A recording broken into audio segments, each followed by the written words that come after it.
رہتی دنیا تھی، جس ذات مقدس کو نمونے عمل بنایا ہے وہ امام الانبیاء، خاتم النبیین، آقائے دو جہاں صلی اللہ علیہ وسلم۔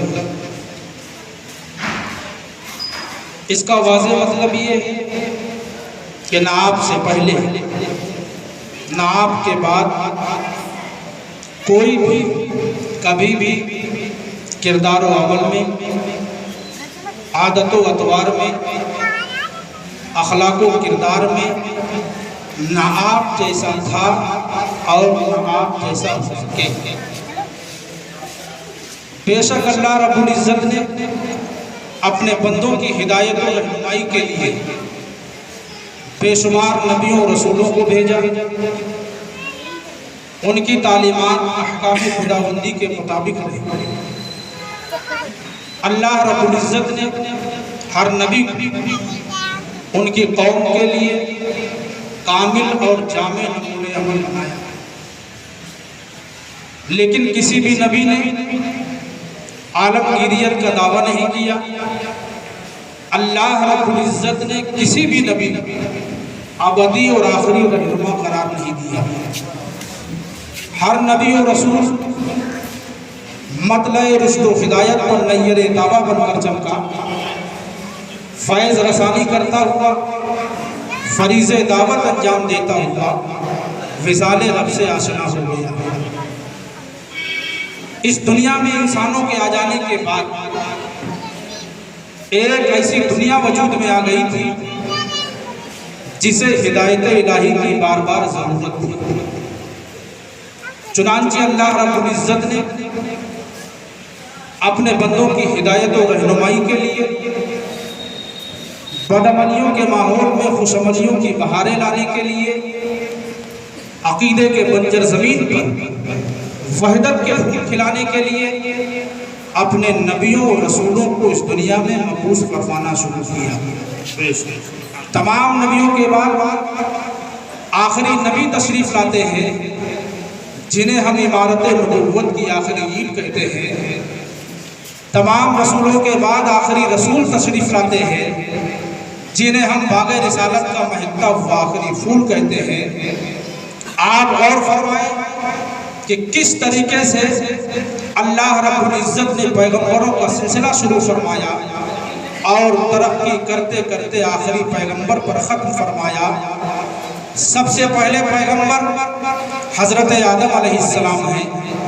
آج دنیا میں جتنے بھی اولادیں ہیں یہ سارے کے سارے لوگ حضرت آدم علیہ السلام کی اولاد ہیں۔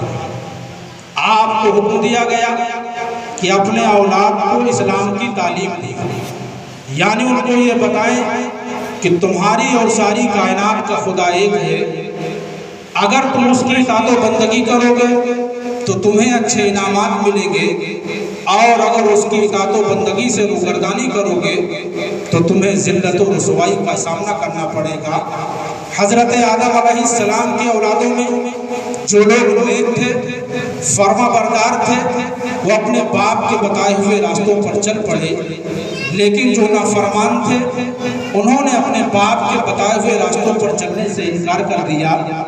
پھر دھیرے دھیرے لوگوں نے برائیوں کو اپنانا شروع کر دیا، دھیرے دھیرے لوگوں نے حق و ناحق کی تمیز کو مٹانا شروع کر دیا، دھیرے دھیرے لوگوں نے مختلف چیزوں کی عبادتیں شروع کر دی۔ جس وقت حضرت آدم علیہ السلام کی اولاد پوری دنیا میں پھیل چکی تھی، مختلف قومیں وجود میں آ چکی تھی، ان کی رسمیں جداگانہ تھی، خدا کو بھولنے کے ساتھ ساتھ لوگ اس دستور و قانون کو بھی بھول گئے تھے جو حضرت آدم علیہ السلام نے ان کے سامنے پیش فرمایا تھا۔ اللہ رب العزت نے پھر انسانوں کی ہدایت و رہنمائی کے لیے اپنے نبیوں کو، اپنے رسولوں کو اس دنیا میں مبعوث فرمانا شروع کیا۔ کسی بھی نبی کو اس لیے نہیں بھیجا گیا تھا کہ اپنے نام پر ایک نئے مذہب کی بنیاد ڈالے، بلکہ اللہ نے اپنے نبیوں کو اس لیے بھیجا تھا کہ بھٹکے ہوئے لوگوں کو راہ راست پر لے آئے، لوگوں کو خدا کی تعلیمات سے آگاہ کر دیں، ایک خدا کے سامنے جھکنے کا ڈھنگ سکھا دیں۔ یقیناً اللہ کے نبیوں نے اپنی قوم کو بھولا ہوا سبق یاد دلایا، اپنے قوم کو جاہلانہ رسموں کو توڑنے اور خدا کی مرضی کے مطابق زندگی بسر کرنے کا ڈھنگ سکھایا۔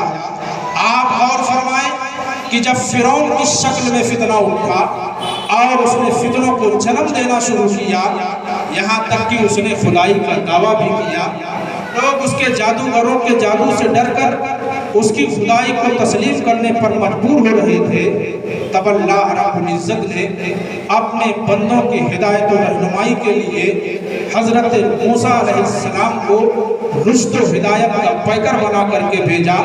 حضرت موسیٰ علیہ السلام نے وقت کے باطل قوتوں کا مقابلہ فرما کر کے خدا کی وحدانیت کو دنیا کے سامنے پیش فرمایا۔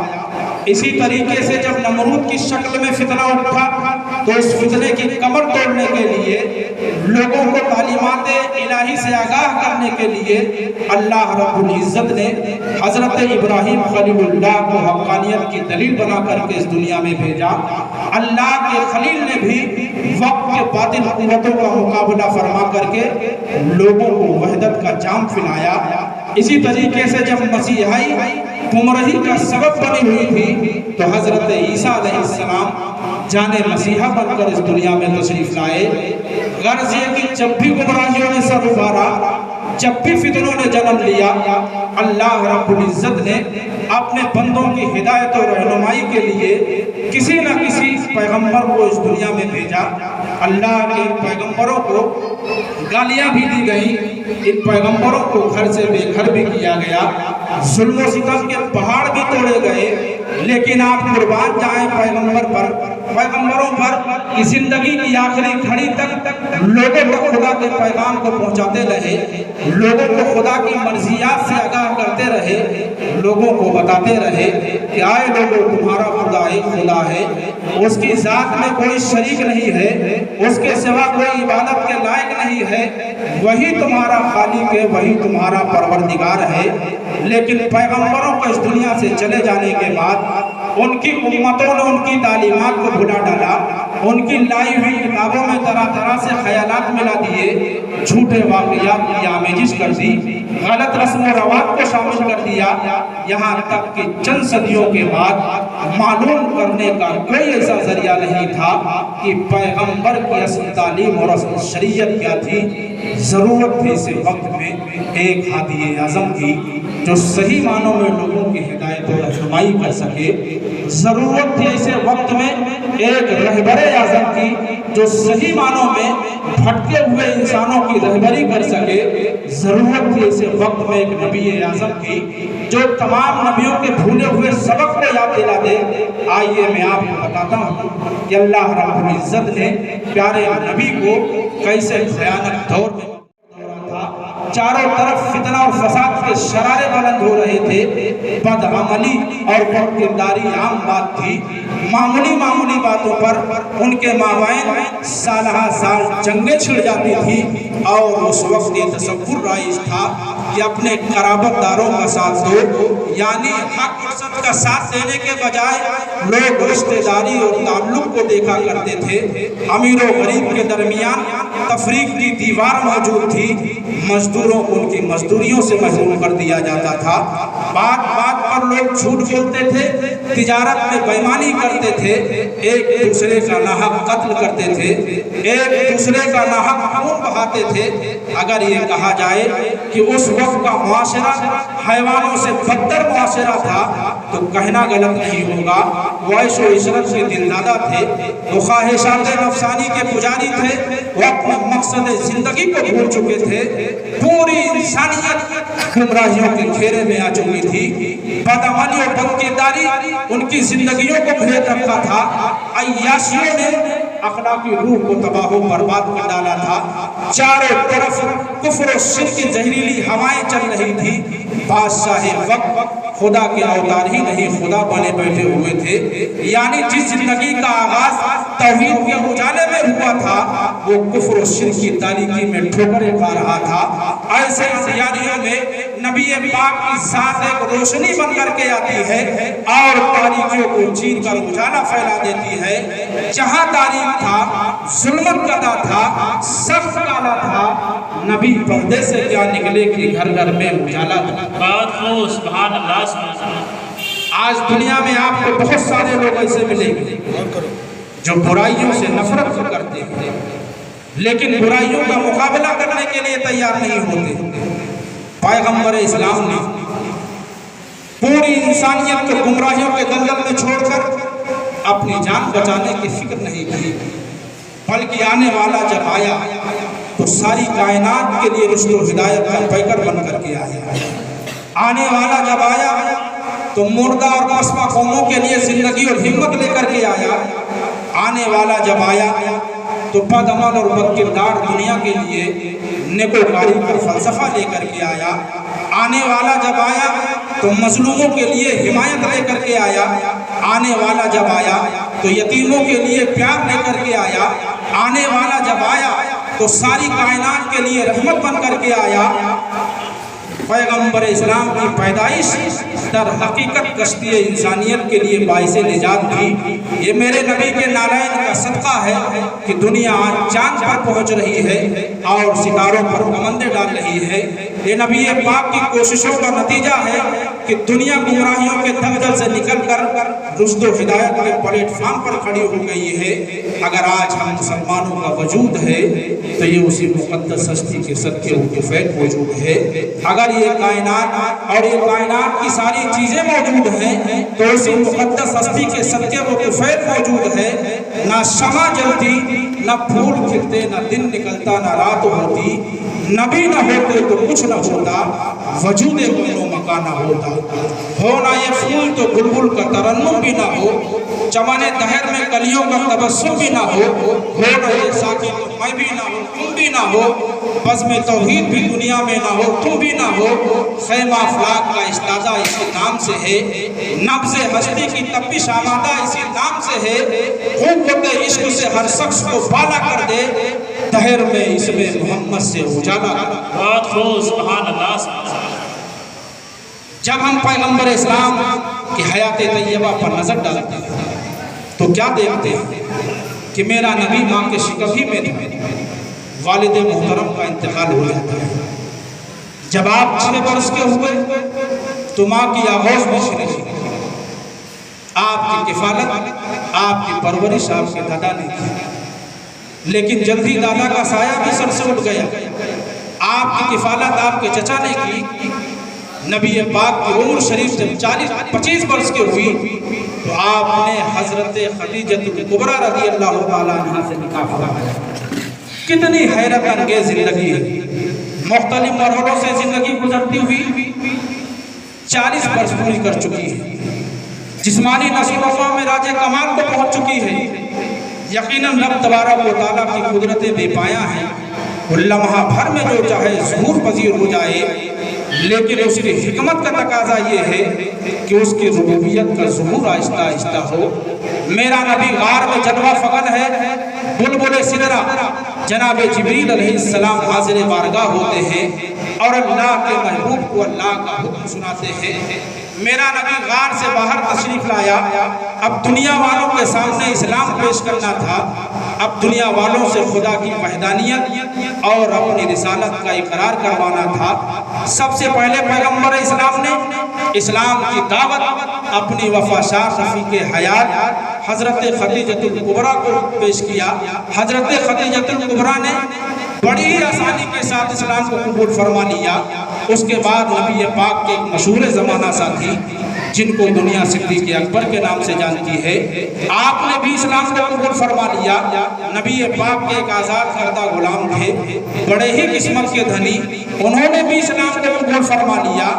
اس طریقے سے کفر و شرک کی تاریکی میں ایک شمع روشن ہوتی ہے اور وہ تاریکیوں کو چیر کر اجالا پھیلانے لگتی ہے۔ یقیناً پیغمبر اسلام کی زندگی، اعلان نبوت کے بعد کی زندگی نہایت ہی پریشانیوں بھری زندگی تھی، نہایت ہی چنوتیوں بھری زندگی تھی، کیونکہ ایک طرف نور کو آگے بڑھانا تھا